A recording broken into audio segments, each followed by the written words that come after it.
Assalamualaikum warahmatullahi wabarakatuh. Selamat pagi dan salam sejahtera untuk kita semua. Yang saya hormati Ibu Surti SEME selaku tutor pembimbing pada mata kuliah Public Speaking kelas 554 serta teman-teman mahasiswa sekalian yang saya banggakan. Perkenalkan, nama saya Firda Maivina dengan NIM 0551562555 dari Prodi Ilmu Komunikasi UPBJ Purwokerto. Di kesempatan kali ini, saya akan membawakan sebuah pidato untuk memenuhi tugas 3 pada mata kuliah Public Speaking dengan tema mengembangkan hobi menjadi konten kreatif di era digital. Sebelum saya melanjutkan pidato ini, saya akan bertanya sedikit nih kepada teman-teman. Pernah tidak sih kalian lihat seseorang pakai make up lalu terlihat lebih percaya diri dan menarik? Setiap orang pasti memiliki hobi atau kegiatan yang mereka sukai kan? Ada yang suka memasak, menari, berolahraga, bernyanyi, fotografi, dan ada juga yang memiliki ketertarikan dalam dunia make up. Namun sayangnya masih banyak orang yang menganggap hobi make up hanyalah kegiatan untuk berhias atau sekadar mengikuti tren semata.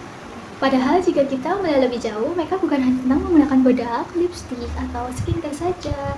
Melalui makeup, seseorang dapat menunjukkan gaya, karakter, bahkan rasa percaya dirinya.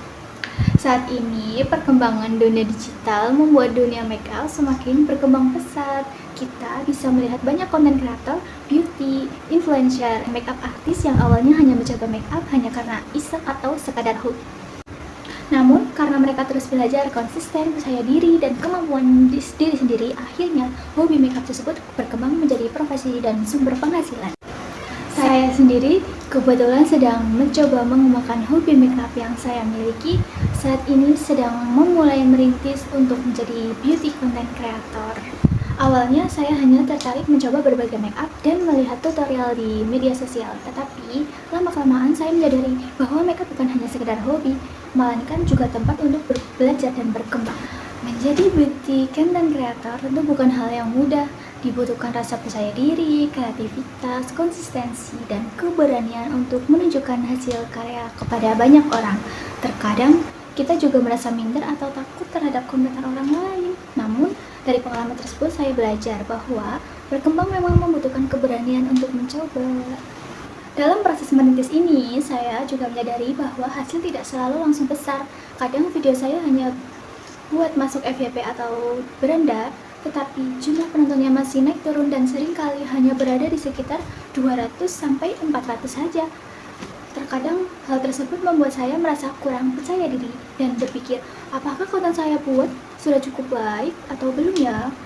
Namun, saya mencoba untuk tidak menjadikan hal itu sebagai alasan untuk menyerah. Saya percaya bahwa setiap konten kreator juga memulai dari proses yang kecil. Tidak ada keberhasilan yang datang secara instan. Justru dari proses itulah saya belajar untuk terus memperbaiki kualitas konten, lebih konsisten, dan terus mencoba hal-hal baru. Selain itu, menjadi konten kreator juga mengajarkan saya banyak hal, seperti belajar berbicara di depan kamera, mengedit video, memahami cara membuat konten yang menarik. Kita bisa memulainya dari hal kecil, misalnya membantu teman atau keluarga merias wajah saat acara tertentu, membuat konten sederhana, atau belajar dari berbagai tutorial yang tersedia di internet. Bahkan, saat ini banyak anak muda yang berhasil membuka usaha kecil-kecilan dari hobi makeup, seperti jasa makeup wisuda, makeup ulang tahun, hingga menjual produk kecantikan. Ada juga yang mendapatkan kesempatan kerja sama dengan brand kecantikan karena aktif membuat konten di media sosial. Hal ini membuktikan bahwa hobi yang ditekuni dengan serius dapat berkembang menjadi keterampilan yang berguna dan menghasilkan. Namun, di balik perkembangan dunia makeup yang sangat pesat ini, kita juga harus tetap bijak dalam menggunakannya. Jangan sampai makeup membuat kita merasa harus selalu sempurna ya, atau membandingkan dengan orang lain. Setiap orang memiliki kecantikan dan keunikannya masing-masing. Selain itu, kita juga harus menggunakan produk yang aman dan sesuai kebutuhan kulit ya, jangan sembarangan. Jangan hanya mengikuti tren tanpa memperhatikan kesehatan diri sendiri, karena kecantikan yang paling penting sebenarnya adalah bagaimana kita menjaga diri, bersikap baik, dan percaya pada kemampuan diri sendiri. Teman-teman sekalian, dari pembahasan ini kita dapat memahami bahwa makeup bukan hanyalah hal yang negatif, Make up bisa menjadi sarana kreativitas, meningkatkan rasa percaya diri, melatih keterampilan, bahkan membuat peluang karir usaha di masa depan. Melalui pidato ini, saya juga ingin mengajak teman-teman untuk tidak malu dengan hobi yang dimiliki. Jangan takut dianggap aneh, diremehkan oleh orang lain. Selain hobi tersebut membawa dampak positif dan tidak merugikan siapapun, maka kita patut untuk mengembangkannya.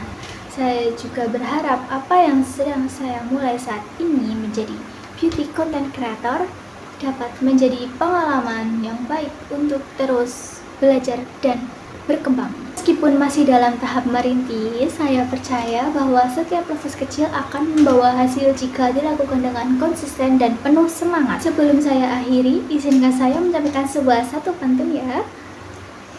Ke taman melihat bunga mawar, harum semerbak, indah memikat. Jangan takut untuk terus belajar, hobi kecil bisa jadi hebat. Akhir kata, marilah kita mulai menghargai setiap proses dalam mengembangkan kemampuan diri. Jadikan hobi bukan hanya sebagai hiburan, tetapi juga sebagai kesempatan untuk belajar, berkembang, dan memberikan manfaat bagi diri sendiri maupun orang lain. Sekian pidato yang saya sampaikan. Apabila ada kata-kata yang kurang berkenan, saya mohon maaf.